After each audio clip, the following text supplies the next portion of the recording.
podcast associated with Miami University Opera Theater. My name is Carrie Sullivan, and I will be your host for today's episode. This is the pilot episode of the podcast centered around a roundup of our most recent opera production of Mozart's The Marriage of Figaro. I hope you enjoy. Today we will be talking with some Miami students and faculty members about the opera theater and their experiences with it. We will first talk with students Andrew McLeese and Kate Trebus about the student experience with the opera theater, but before that, let's have a listen to some of their hard work. Performed in Miami's February 2020 production of Mozart's The Marriage of Figaro, with Andrew McLeese as Figaro, here is Non più andrai. Well, Mr. Captain, best of luck on your journey. Despite his order, stay till tomorrow. Goodbye now, dear little Cherubino. What a glorious future lies before you. From now on, my adventurous lover, no romantic philandering excursions. Such diversions are done with and over. Cherubino, my young cavalier. Such diversions are done with and over. Cherubino, my young cavalier. You had better forget all your finery. Feathered caps which you wore to perfection, powdered ringlets and cream-like complexion. In the army will soon disappear. In the army will soon disappear. You had best forget your finery, powdered ringlets, powdered curls, and cream-like complexions. From now on, my adventures lover, no romantic philandering excursions. Such diversions are done with and over.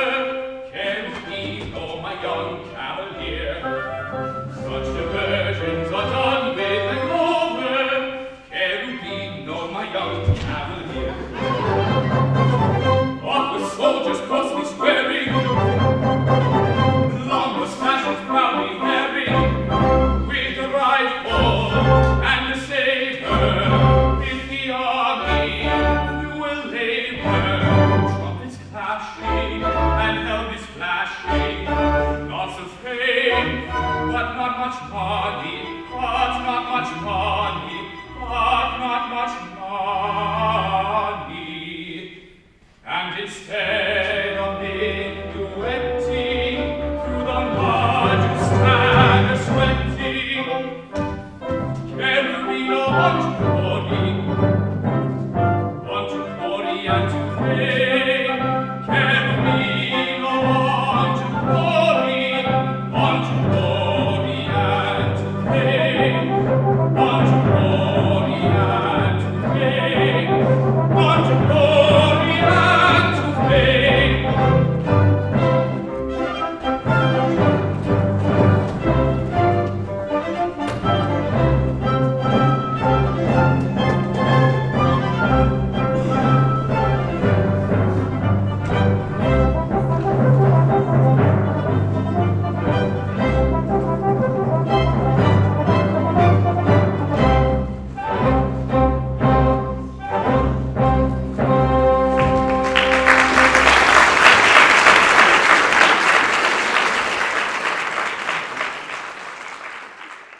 So first we're going to talk to some Miami students about their experience in the opera theater.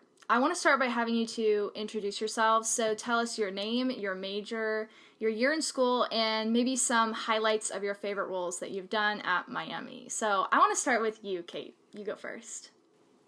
Okay, my name is Kate Trebus. I'm from Columbus, Ohio, a suburb of it, New Albany.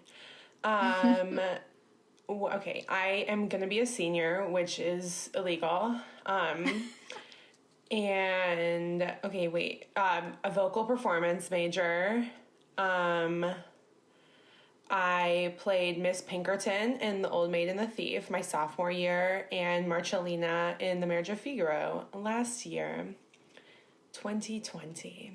That is this year. Okay. Fantastic. Thanks, Kate. All right, Andrew. Okay, I'm Andrew McLeese. I am a junior double major in vocal performance and history. I'm from Prairie Village, Kansas, which is a suburb of Kansas City, Missouri. And I made my debut with Miami University Opera Theater last year in The Old Maid and the Thief as Bob. And then this year I was the titular character in The Marriage of Figaro. Fantastic. We did just hear Andrew sing Non più andrai from the first act of The Marriage of Figaro as it was performed in February of this year. And we are going to listen to a little bit more of that opera later on, but first let's talk a bit about what it's like behind the scenes at MU Opera.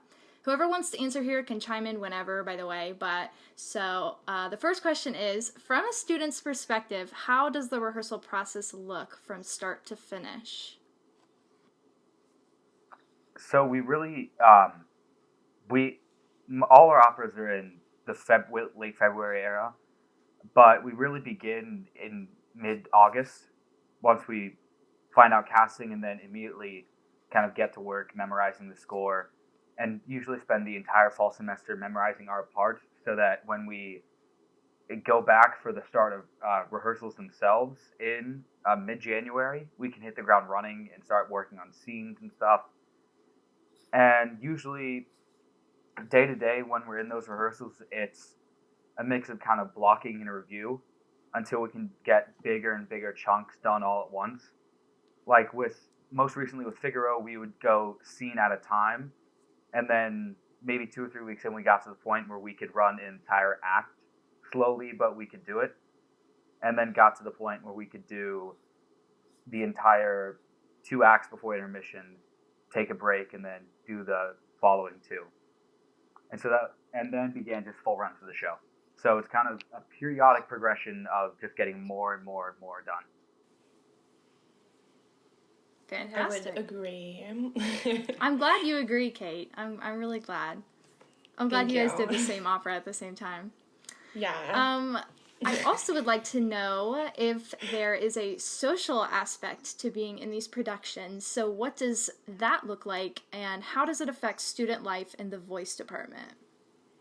I would say there's absolutely like a social aspect to it. And a lot of it's more social this past year, I would say, and that's definitely because we worked on the same show for the full year instead of just like the opera for like a 6-week intensive period.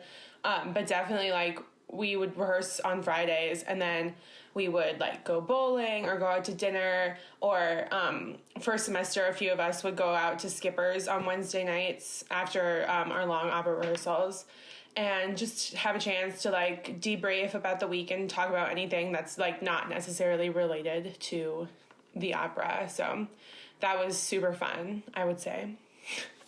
Andrew's like, I hated it all. Oh my gosh. Yes, absolutely. For the audience, I personally was not part of the last opera because I was a freshman, but I did, walk in on a few kind of gatherings in the CPA lobby of everybody kind of sitting there and just, spilling tea about whatever. And it's very, you guys are great friends. It's very obvious to an outsider. You guys are all really, really close. Definitely. So, Andrew, would you like to say anything about it? I think they're purely because we're just rehearsals are long, so we're together all the time. So really, we're in it together. We're all working from probably 5 at night when classes end till 10 at night together. Mm-hmm. So might as well make fun when you can. Exactly. And you guys have a lot of fun from what I've seen.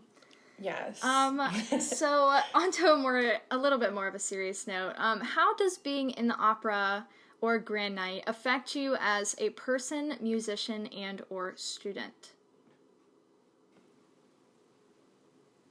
I would definitely say Grand Night, like this past year, especially like because it wasn't really Grand Night, or we did scenes last fall. But it is like you will have class for the most part, like 8:30 or 10 in the morning till like 2:30 p.m. and then maybe you have a break, or maybe you have a 2:50 class. But like in my case, like I had a break So I would go home, grab my opera score, grab my dinner, grab like anything I needed for the rest of the night, or maybe like take a quick trip to Kroger, because Andrew and I were living off campus, so like, you know, you kind of have to also be like an adult human being. Right. Fine. So you have to like plan for that, and then you take your dinner and your opera score, and you're also getting ready for your junior recital, and just kind of push through and find time to practice. Maybe that's a dinner break, and stuff like that. So it's definitely like being able to be super organized and leave your house at 8:30 and come home at 9:30, and at some point eat 2 meals, maybe practice, do your homework, and attend opera rehearsal. So it's definitely like an organizational challenge, I would say. Absolutely. But worth it. Oh, so worth it. Absolutely. Andrew, did you want to add to that? Kate kind of touched on the personal. I'm going to talk about the musician side of things. Mm-hmm. I mean, it certainly challenges us as performers, because, I mean, the big difference between singers and instrumentalists is that we do perform. It's not, instrumentalists have pieces that kind of talk about what a feeling is like or something, whereas we sing the words that say what a thing is. So we always have to work on kind of the live theater side of it. So we have to make sure we're putting on a good show and everything. And certainly for me, whereas I'm kind of a deadpan, blank-faced guy most of the time, getting me out of my shell and getting me to act has been one of the ways I've really expanded as a musician and performer. One of my favorite times that I witnessed Andrew learning how to act was one day I walked into rehearsal and he was laying on like the chaise lounge chair, and he looked really upset. And so I like went up to him and I was like, "Are you okay?" And he's like, "Yeah, I'm fine." So I leave and I'm like, "Guys, Andrew's like he doesn't look happy." I was like, "Is something going on?" And he has his AirPods in, so he's like obviously listening to something. I'm like, okay, whatever, like our recital soon, he's probably stressed about that. He comes off and he's like, "Sorry guys, I was just trying to get myself to cry and listening to De Vieni non Tardare, which is Susanna's last aria in the show." That is so Andrew. I'm a method That actor. is so Andrew. Absolutely, "I'm just trying to get there's to nothing cry." wrong with that. That's so funny. I love that. Absolutely. Well, we're proud of you, Andrew. I know definitely as an audience member, and as someone who's never seen The Marriage of Figaro before, I was very impressed by your performance. I think I couldn't tell watching it that you had trouble acting. So I think that Andrew did a great job. And hopefully everybody else, all you viewers at home who caught The Marriage of Figaro in February, thought the same. What are some of the biggest, we kind of talked about this, but if you guys want to add anything else, what are some of the biggest things you learned by being part of MU Opera? I think the two big things are what Kate said, time management, and also I would say consistency in product. You really want to learn how to kind of sing things the same every time and let your director comment on that, instead of giving wildly different performances every time. That way he has no base to direct you forward. Absolutely, yeah. I would also say, for me, who's someone, I, never played sports, so I didn't really do, team work, team activities. This is definitely, taught me a lot about teamwork and relying on other people, whether that's, them, making sure not to forget their lines or whatever, or, moving the huge set, that took literally the entire cast to move, and putting up and painting the set as well. So we definitely all, I feel put in more work than we were, definitely the opera this past year was a bigger production than the previous year with The Old Maid and the Thief. So I think we definitely all found ourselves making ways to put in extra time so that we could all contribute towards the wonderful products that we were able to present in February.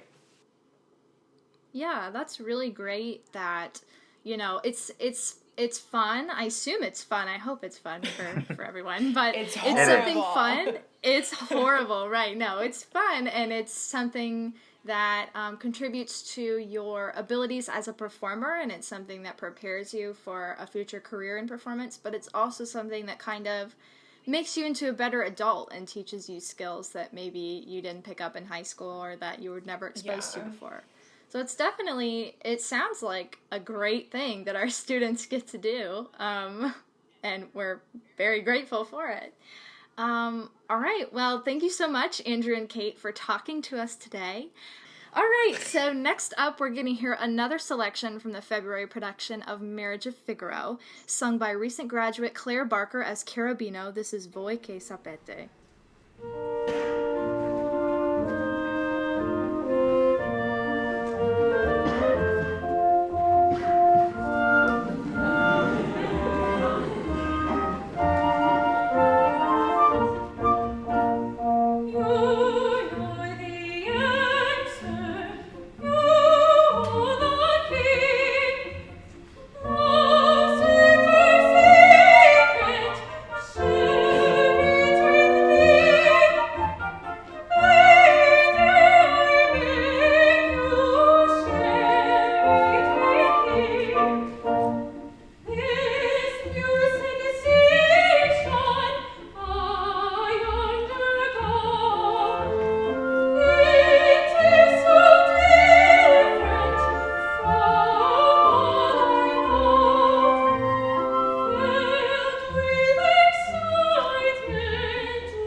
Welcome back, everyone. We just spoke to some Miami students about the opera program, and now we're going to do the same with the directors of the opera program. I'll have you two introduce yourselves. Whoever wants to start can just go ahead and start. My name is Tiffany Lush, and I am the production manager for the MU Opera program. Hi, I'm Ben Smolder, and I am Associate Professor of Voice and Director of the Opera program. Fantastic. So the first thing I want to kind of say is obviously our entire opera program has been flipped on its head because of the current state of the world. So I kind of want to talk about both what a normal opera season would look like for us, as well as what we know so far about what this year is going to look like. So when I, ask a question, I kind of want to know what we usually would do, what a usual season would look like, but also, if things are changing, feel free to mention that as well. So what does a typical MU opera season consist of? What's the timeline of the performances that we put on? So a typical opera season usually involves two productions that represent a wide variety of composers' style and repertoire. Generally, we try to make sure over the course of 4 years of a student's education that the offerings are varied. and give experiences in standard operatic repertoire, new works, musical theater, and crossover styles.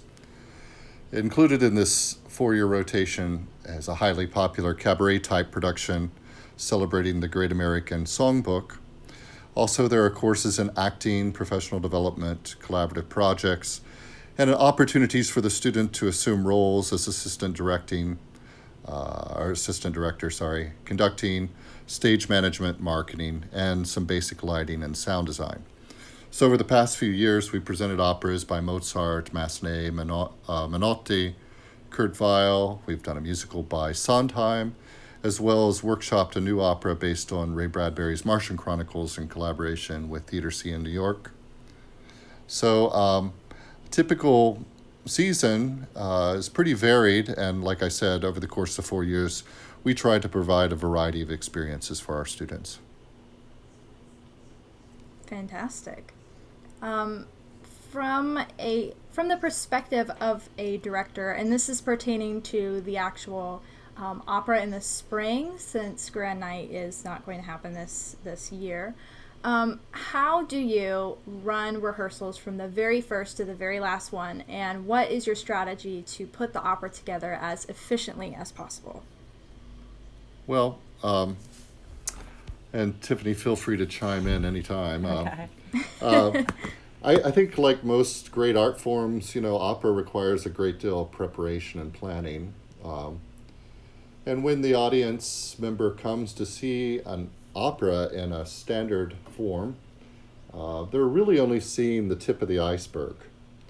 So in preparing for production, the directors must engage in a great deal of research. That's sort of the process we're in now. You have to consider the talent base that you're working with and to choose a show that will facilitate the growth of a young singer. And then you get into the process of assembling your technical team. So I would say with regard to the process, it's very important to have a working schedule and try to adhere to it as much as possible. But it's also important to be consistent in the information from the beginning to the end. And that includes how the music is to be interpreted, the characterization.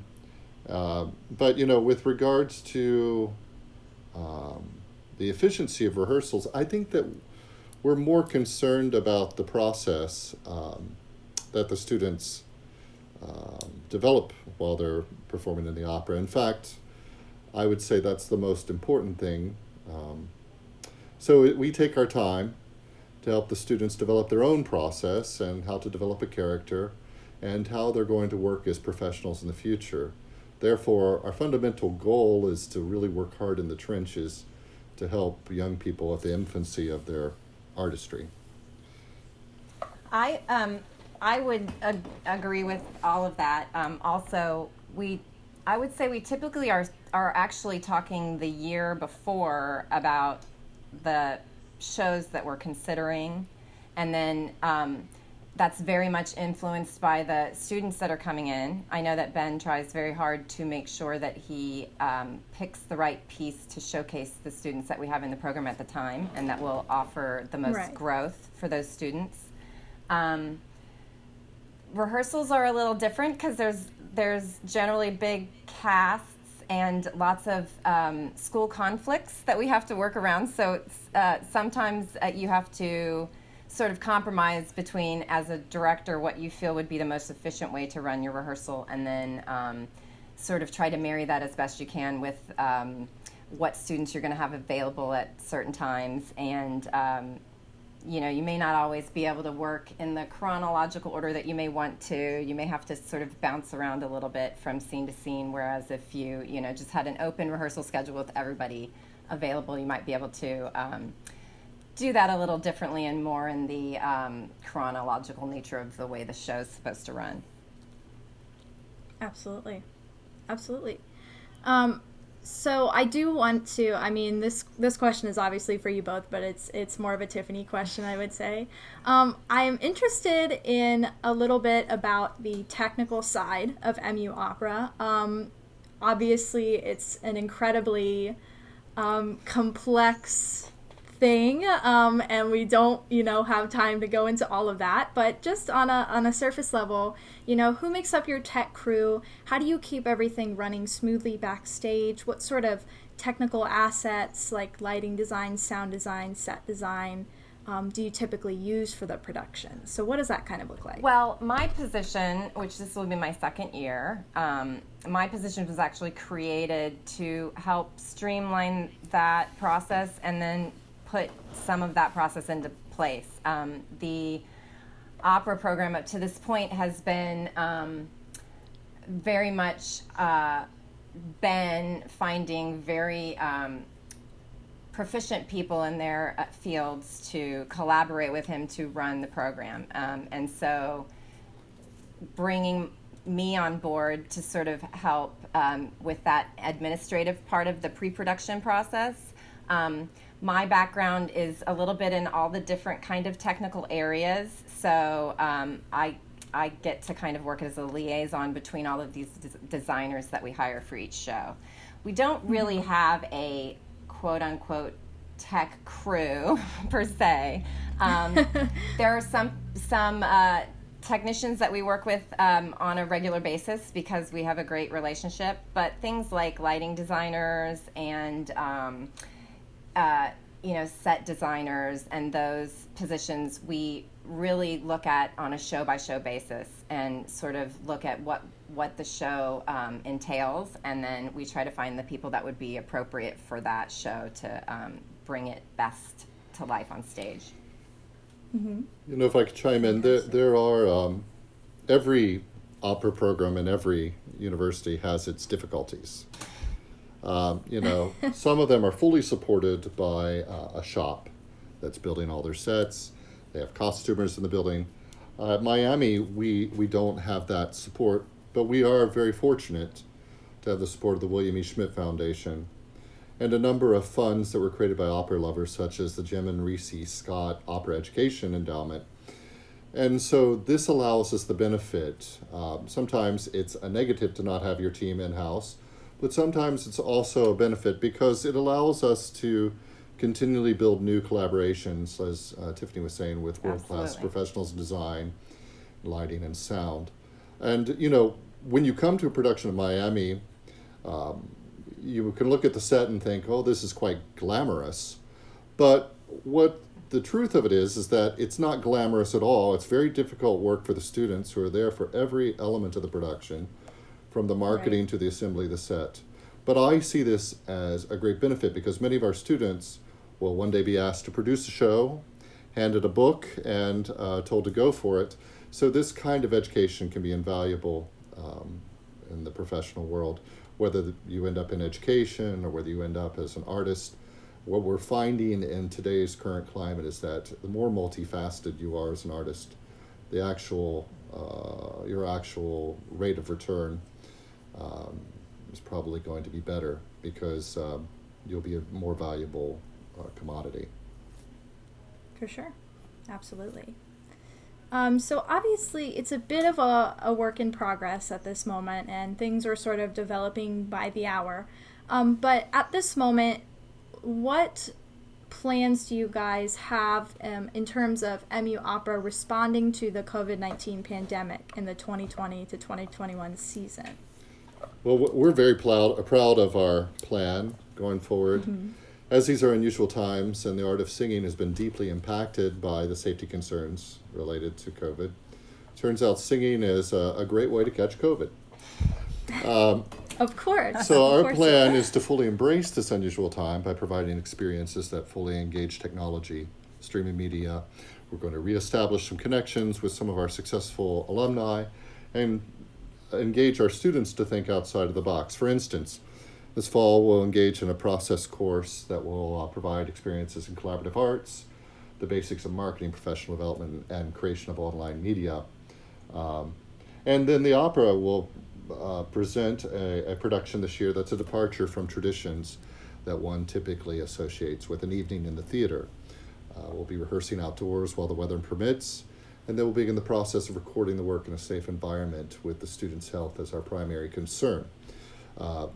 We're going to film this new opera in front of a green screen and go into post in late February with streaming performances in late April.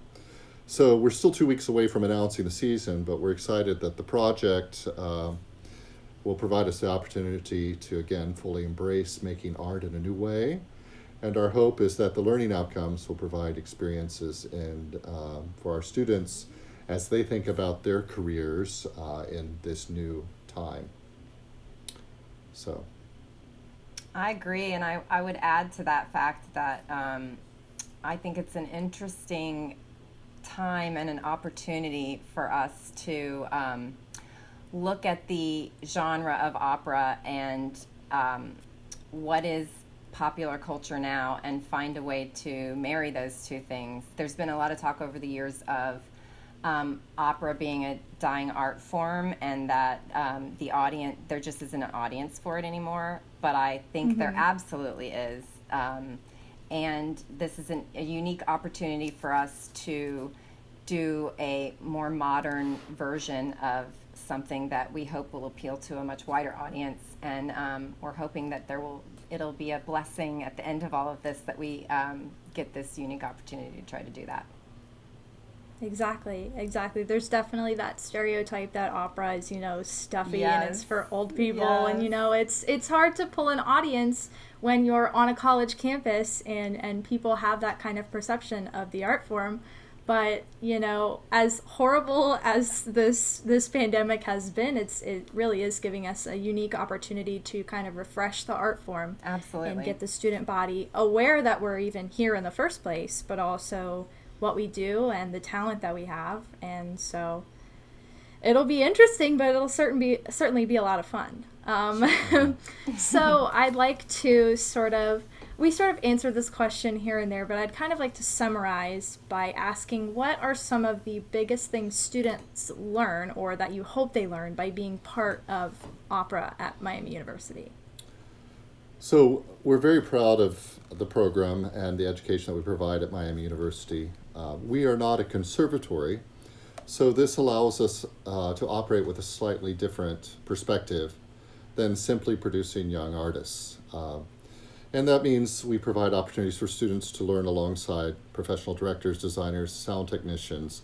The students can learn skills that propel them as multifaceted individuals with a wide skill set. And all of these opportunities are available for Miami students, and the results have been astounding. Our productions have won numerous awards from the National Opera Association for Best Collegiate Production. Our students have created their own companies after leaving Miami. They've ascended to leadership roles in major arts organizations, including the Lincoln Center, as artistic directors of opera companies, as arts education leadership, in arts education leadership roles. They've become representatives and agents of some of the world's most famous artists. They become members of faculties at major universities, and they grace the international stages of opera houses all over the world and on Broadway. But I think my hope is always that we can keep a keen eye to looking at a student as an individual and sort of recognizing where their talent set lies and putting them to work in that area so that they can find their own voice and develop the beginnings of an artistry that and fearlessness that will serve them throughout their career. But one of the things that's really special about Miami, beyond the education, is that we have an engaged alumni, and they're there as support in helping our graduates propel their careers. And that success that we have distributed pretty much evenly throughout the world has been a wonderful resources for our students to draw upon. Hear, hear. Yeah. Absolutely. Very well said. Thank you. Okay, so did either of you have anything else that you wanted to mention before we wrap up? Well, any comments to make? We're very excited. Very shortly we'll be announcing our season, and it's a wonderful piece that will speak to this time, and I don't want to give too many clues, but it will involve a bomb hanging above the stage. There. Oh. There. That'll make it all the more exciting. So we'll accept your guesses online. And please attach your donations to said guesses. You'll win a carrot cake. Absolutely. Well, thank you guys so much for telling us a little bit about the program. And, you know I've learned a lot about what goes on at MU Opera, and I hope that our audience feels the same. So once again, thank you guys for coming. Thank you, Carrie. Thank you. This is where Please, if you have not checked out MU Opera, do so. There's some really, really stunning talent in the program, and I'm proud to be a part of it. MUopera.com. And so this episode of Maneuvering Music comes to an end. A big thanks to Kate, Andrew, Ben, and Tiffany for talking to us about the inner workings of Miami University Opera. Another big thanks goes to the rest of the MU Opera marketing team, Nate Wilkins and Madison Wells, for their guidance in creating this episode as well as writing and editing it. Stay tuned for more episodes discussing vocal music at Miami, as well as around the country and the world. I'm Carrie Sullivan, and thanks for listening. We hope to see you next time.